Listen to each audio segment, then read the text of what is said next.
Welcome back to episode 4. In today's episode, before you scale, the 5 pillars every business needs to grow strong. You've probably heard it before.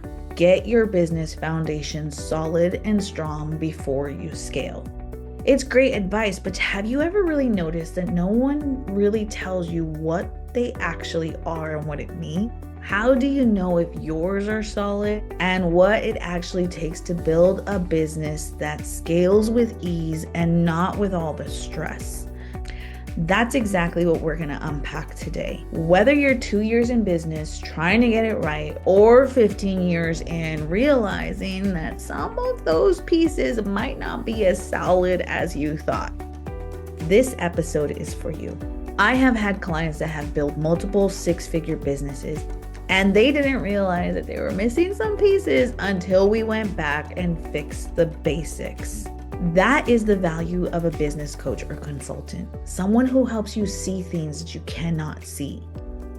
And I'm going to walk you through the 5 pillars that every business needs to grow strong.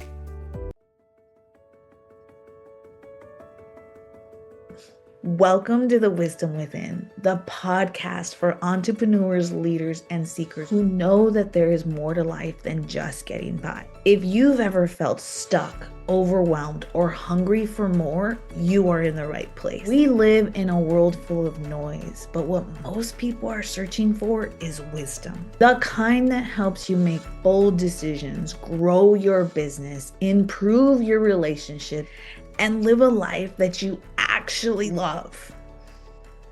I'm your host, Coach Connie, business strategist, mindset coach, and your guide to help you rise. I've walked through chaos, build success, and helped countless business owners find the clarity, confidence, and freedom that they've been chasing. Here we cut through the fluff and get real. You'll hear practical strategies, timeless truth, and stories that hit home. So get ready to go beyond information and tap into the wisdom within. Here's what I've learned after coaching business owners for years. It's not that entrepreneurs don't work hard. It's that they sometimes build fast before they build right. They're told you have to have strong business foundations before you scale. But when I ask what those look like or what they actually are, many of them pause or they just throw out sales and marketing. They've never been taught. And that's where I come in, because I believe that clarity creates the freedom. And when you understand what your business really needs, growth stops being confusing or overwhelming and starts being inevitable. So today I'm breaking down the 5 fundamental pillars that make a business strong enough to scale, whether you're just getting started or ready to rebuild something stronger than ever. So what are the 5 pillars? In common business terms, they're leadership and mindset, sales and marketing, operations, finance, and HR.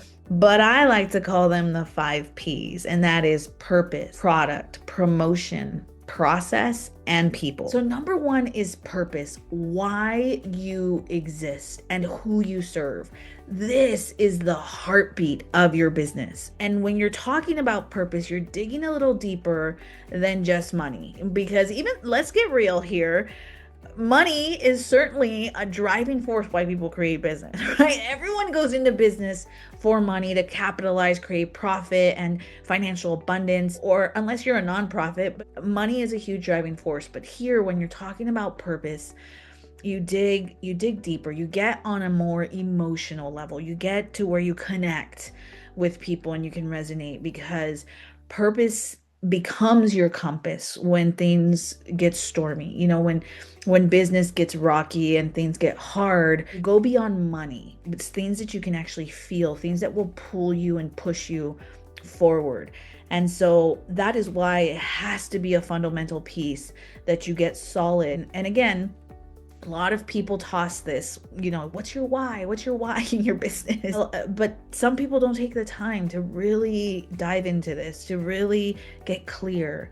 of who they're helping, what they're serving, the transformation they make, the result, the solution, and really why reasons, like reasons are what people buy. Reasons are what people push for. People push and pull for reasons.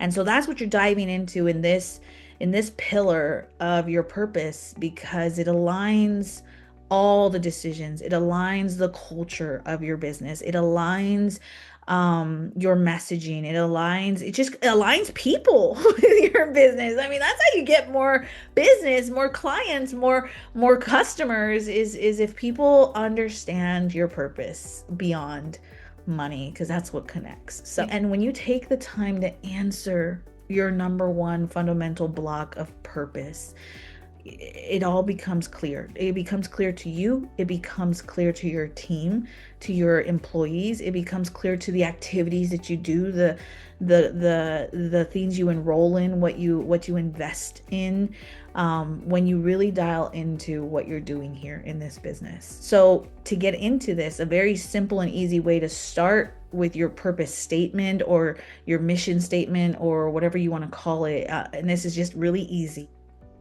We help blank, which is your who, do blank, which is your what. What do you do so that they can blank? And that's whatever result you give, either your product, a solution, an experience, a transformation. And that's the simple sentence. We help blank do blank so that they can blank, or so that they can, whatever it is. That's your result, and that's your business purpose, really at the heart of it. And if you start with that sentence, it really breeds clarity. And that's where everything aligns in your business, your people, your actions, your decisions, your marketing, your messaging, your offers. It just all falls into place. So number two is product. What do you actually offer and what do you do? You actually solve this in the purpose statement that I just introduced to you. But here again, we talk about your offers, your products, your programs, your services. And I gotta admit, I'm an all-in kind of girl. I am a one-stop shop, and yes, sometimes I can be like a jack of all trades, or I can get into a whole bunch of things. And early in my career, I thought, let's just add one more. Like, I'm always wanting more. And I got into the trap of doing life coaching and relationship coaching. And I kind of still can't get away from it, but um, a lot of entrepreneurs fall under the trap of, let's offer everything. Let's, one more product, one more offer, one more building. We get into anything that can make money. And I will say the change that I had to make, and the transformation that sometimes a lot of my clients have to make, is we really hone in on one and get that system and that product or service and program working well and making it like a signature offer. You can still offer additional things. Matter of fact, I highly recommend that you don't ever just stick with just one thing. You want to add complementary or compatible services or products or offers, so that you do stay in business. but you initially want to hone in on one so that it's not so overwhelming, and because simplicity scales, right? People want to start with one thing. I don't know if you've ever eaten like at the Cheesecake Factory. It's so funny. I'm married to a man, a very simple man, and he hates the Cheesecake Factory for that reason. Like he wishes Cheesecake Factory was just cheesecake. Or their menu. I don't know if you've ever been to their menu. If you haven't been to their menu, go online. Or if you haven't been to Cheesecake Factory, go online and look up their menu. They have like 900 items. And that's a little embellished, but they have a ton of things to choose, and that is overwhelming for people, right? As opposed to, if you've ever been to In-N-Out. Oh, In-N-Out to me is a simple restaurants and fast food joint, but they have like four things on their menu. And sure, there's some secret items that you can get creative for those who, you know, the simple just doesn't cut it. But the reason I'm mentioning this is you want to start like in and out, right? You want to start with this is what we're known for, this is what we do, your main core signature offer with your product and service, and then expand. Certainly don't stay in a box, but start with one, get known for, build that brand there with your product, and then scale, or bring in some more offers and increase value.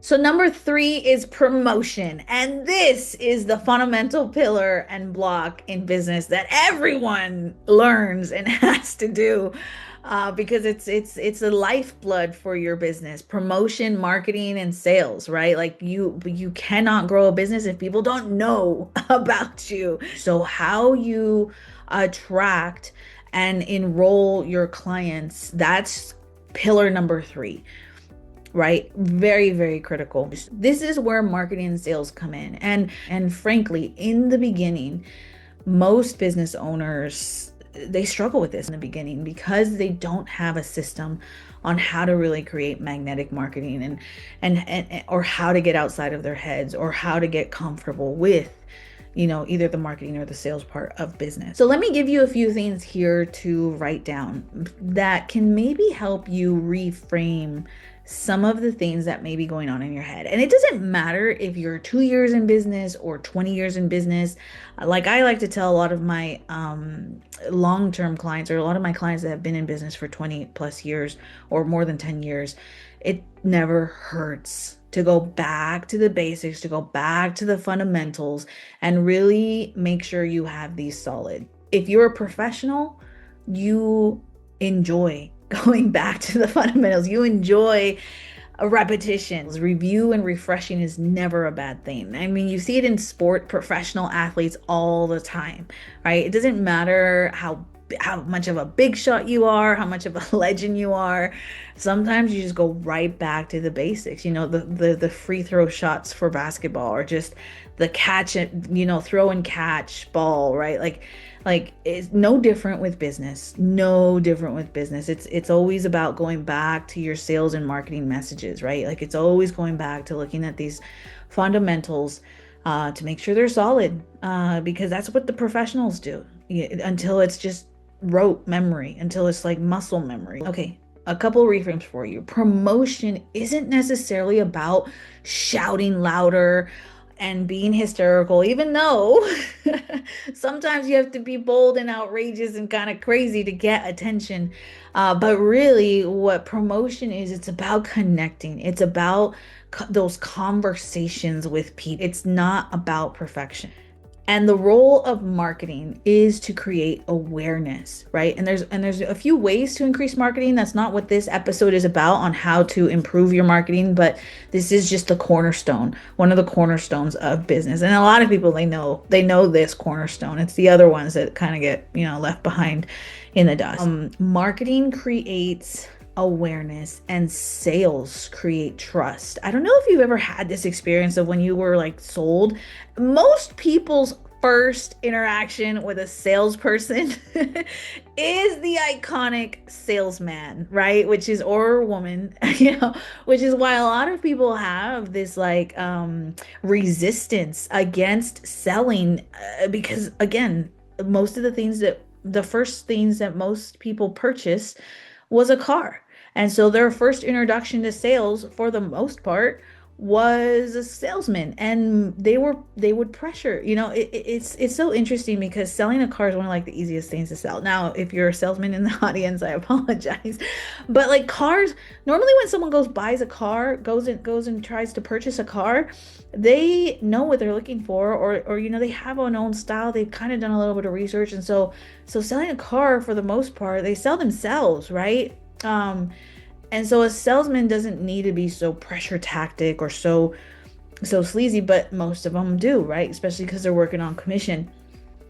So a lot of people have like this negative experience towards sales. And that's why I've coached many business owners. And when we get into sales, never, this always comes up. How do I sell without being sleazy? How do I sell without being pushy? How do I sell and so here's the thing, the process, and we're gonna get into this with process, but the your mindset, right? The mindset and the intention behind the sale has to come through with emotion rather than just the dollar bill. Again, this is why we covered purpose in the beginning, and why we cover sales in this pillar of how are you going to create trust with this client? How are you going to create trust with this customer for the transaction of money? You're giving a product, a service, a transformation, whatever, an experience, whatever it is you're selling, and you're creating trust that you're delivering one of the best things for them. Okay, so try this for marketing and sales, mainly marketing, but pick one problem you solve and one platform and one way you're going to share this message of the problem you solve for 90 days, right? I love using 90 days. I feel like 90 days is long enough to see if you can be consistent and short enough to where you can change things if you need to. But you want to share this message consistently for 90 days and see what happens. That's my challenge to you with sales and marketing. And to remember that promotion doesn't have to be loud. It just has to be clear. Okay, so number 4 is process, how you sustain and scale. This is the structure of your business. And for some, depending on how you're wired, for some, this is the so not attractive part of business, but inevitably as you grow in business, this is a very important part. And if you are already established in business and you've been here for a while, you understand how important structure is. This is the systems, the finance, the operations that keep you going and stable. And there are some entrepreneurs out there. I think there's a statistic out there, right? That's like 50% or 60% of entrepreneurs have ADHD, myself included. So if I ever go on a tangent, that's where it came from. This part is not always attractive to some entrepreneurs. It's like it's the what, my fellow ADHDers. Is that appropriate? I don't even know if that's how you say it. The structure, the organization, the mundane, the tedious tasks. They avoid, a lot of entrepreneurs, they want freedom and they want to just go, go, go, go, go. This structure part, the meetings. This is the part that sometimes is like you want to poke your eyes out, because they think that the meetings, the structure is what's going to cage them in or is going to be, boring. But sometimes it's the not so sexy part that creates the sexy part. It's kind of like going to the gym, right? So that you can enjoy the beach body. This is the cold hard truth. The structure does not confine you. It does not hinder your freedom. If anything, it creates it because you have it. So when you have clear systems, clear boundaries, and a reliable process, it gives you peace of mind and consistency in your business. And that is what scales. That is how McDonald's has become its multi-billion-dollar business, is whether you are in the US or China or Australia, the McDonald's follows a process, and it gives reliability, it gives consistency, and that is what breeds trust with your clients.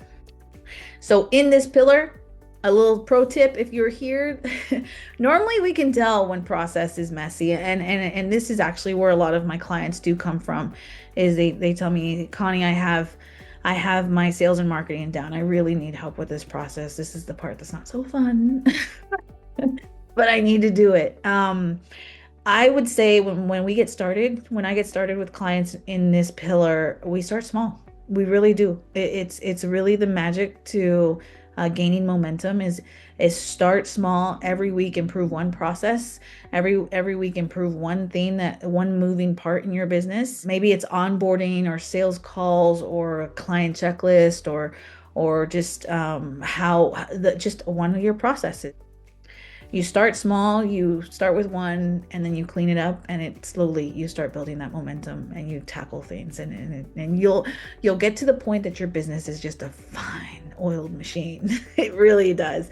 Until the next thing happens. And that's kind of the fun of business. So number 5 is people, who you build with and who you have in your business and around your business. And yes, this is a pretty big pillar, especially depending on the size of your business. But it is so critical. And here, this is, yeah, it gets messy. It gets messy. But really and honestly, without people, you wouldn't have a business. And I once had a mentor. It was something so funny. He had some dry humor, but he always told me, he's like, if it wasn't for the clients and customers and employees, my business would be perfect. And it's a joke because, like I said, without people, your business would not exist. But so this pillar includes everybody from your clients, your customers, your teammates, your mentors, your contractors, your community, right? Like can get huge. Who you play with really shapes the energy and the culture and a foundational piece of your business, and it will impact your results. Because you can have some of the best systems out there, but if you're building or you have the wrong people in the wrong places in your business, it can all crash. It really can. And if this is a pillar for you that is messy and not solid, you notice that. You know that you might have the wrong people. Again, I do this in my coaching, and we kind of discuss, how to move people, how to phase out people, how to up level people. This is a huge pillar, and it is one of the pillars, depending on where you are in your business, that will make or break you. It really will. A lot of times when we get started talking about this pillar in businesses, we ask ourselves, like, who do you need to become? Because you, as a CEO, founder, or leader, entrepreneur of the business, business owner, you are part of the people. And I often ask, who is it you need to become to lead this business? Or who is it that you need to have in your realm? Who is it that you need to have access to really grow and lead this business? What kind of support, what kind of people do you need around you? And I will say, there's a little game I play. I call it the school bus, depending on who you have in what seat, and their strengths and their weaknesses, to really help you grow your business. And sometimes you need to ask yourself, who may no longer fit where I'm going, and may no longer fit my business, because your business evolves, it grows. And sometimes the people that you started with, if they don't grow and evolve, they may not be aligned to stay with you, depending on where you're going, which is why I always start with number 1, right? I always start with purpose and vision and where you're headed. And yeah, your business will evolve. Some people might have to fall off, or some people might have to be placed somewhere else, and you might have to welcome a new breed of people. And I'm here to remind you that you don't have to do it alone. Not only do you not have to do it alone, you don't want to do it alone. I tell you, being at the helm, or the leader, or the business owner of a business, gets lonely, right? And having the right people, whether it's a coach or a consultant like me, a community, or the right team, it will help you climb higher, either your product, a solution, an experience, a transformation. And that's the simple sentence. We help blank do blank so that they can blank, or so that they can, whatever it is. That's your result, and that's your business purpose, really, at the heart of it. And if you start with that sentence, it really breeds clarity. And that's where everything aligns in your business, your people, your actions, your decisions, your marketing, your messaging, your offers. It just all falls into place. So that's all five critical pillars. And I will just say, if your business feels messy right now, just take a deep breath. It is gonna be okay. It doesn't mean that you're failing. It doesn't mean that, everything's gonna fall apart. It just might mean that you have outgrown your foundation, or we didn't really set a stable foundation to begin with. And the beauty of things is that it's never too late to fix it. Start with one pillar, strengthen it, and then move on to the next one. Because the stronger your foundation, the easier it will be to scale. So let me ask you, now that we went through that, which one of these 5 pillars do you think you might need to focus on? I am curious. I would love for you to give me some feedback. Send me a message. Let me know. I'm here with you on this journey. And if today's episode brought you clarity or sparked something inside you, please share it with a fellow business owner that might need this. And if you're ready to dig deeper, to strengthen your foundation with clarity and confidence, let's connect. You can find me on my website, creatinggreatnessllc.com, or send me a message. Come say hi to me on Instagram. And until next time, be bold, create greatness, and rise.